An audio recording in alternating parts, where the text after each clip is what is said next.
Hi there again, this is Jeff the Sound Guy, Sound Light Technician. Thanks so much for all the good comments on my videos. I will keep making videos and hopefully I can help people understand some of this stuff. Alright, so what we're going to go over today is we're going to go over the compressor. Alright, this is a very tricky thing and people can sit there and look at that and say, well, how the heck are you going to use this compressor, which is inserted into the chain, which I just went over on the last one. This is on one channel only. Now, looking at this compressor, so what do you want to do with this thing? Well, what you want to do with the compressor, okay, is you come over here. One of the things you have is you've got a trigger. And this is like this is a gate on this one. So this particular thing has a gate. You can turn this up, and as you can hear, there's no music. Oops, sorry. Anyway, there's no music. You turn the trigger down, and you can actually see right here it's releasing. Now this is a kind of a cheap compressor for me to be demonstrating with this, but it is also simple enough that there's not too much to look at. Alright, now, come over here, turn the gate down.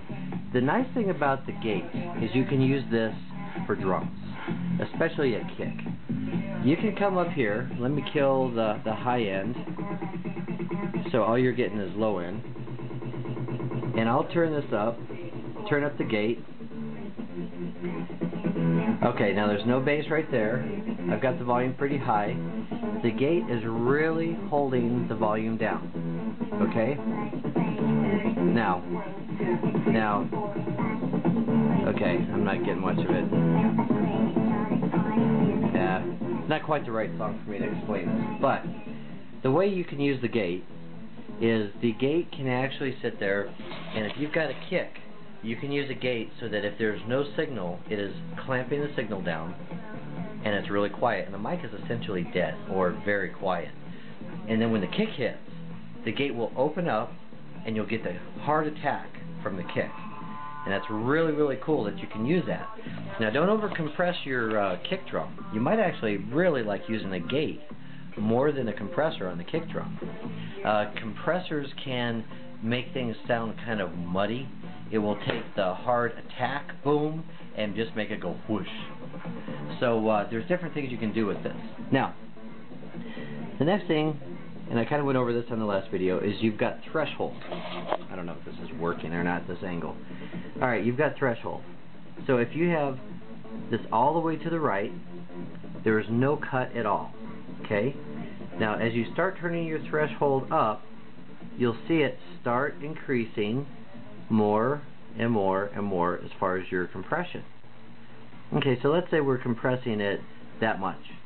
Alright, that's a ton of compression, and if you've got that much compression, you need to turn your input gain down, or you need to have them turn their send down.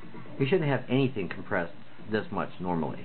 Okay, now, but just for an example, this is your ratio, 4:1. Okay, this is kind of weird actually. This ratio thing doesn't make a whole lot of sense, so just trust me that 4:1 is normal for music. 8:1 is pretty common for vocal. 2:1 is good for if you're just doing like instrumental acoustical and you just want to keep a little bit of control over the item or whatever. And then if you have 1:1, that is no compression at all. So 1:1 is no compression. 4:1 is pretty normal. And got another song here. So as the song is playing, you can probably hear it just a little bit in the background. Alright, so this is actually compressing the song. Now, turn the ratio down, it gets a little louder. Turn this up, it'll actually sound squished. Now, that's full compression, no compression. Alright, so basically you just turn this up until you start to see that. That's your normal running level. You don't want to have it compressing any more than just a flash. That way you know it's right there. So you can kind of watch this compressor and you can see that it's going to sit there and not do much until the hard sound starts hitting, and you see it will clamp down the hard sound. Alright, now hopefully I don't run out of time on this. Alright, I will turn this down a little bit The next thing is your output, and this is simple. No output, normal, 0, extra output. And the next thing is a limiter, peak limiter. If you say, yeah, I want to make sure that if it hits a certain volume level, this is like a direct, solid hit, will not let it get over that volume level. And that is really used more for amplifier protection or circuit protection. So, compress way too loud right now, so I would want to sit there and turn the threshold down until it's just starting to give me a little bit here. Oh, there's a limit. Limit's just flashing. I don't want it that high. Turn the limit down a little bit. That way, if all of a sudden it gets loud, the limit will come on and protect the circuit. And anyway, I know that's a little confusing. That's kind of a crash course. I only have 10 minutes to go over the video, and really I could take an hour going over all the different ways of a compressor. But hopefully, inserting the compressor and use of the compressor, hopefully this will give you a good idea how to use it and how to get started using it. Thank you very much for watching.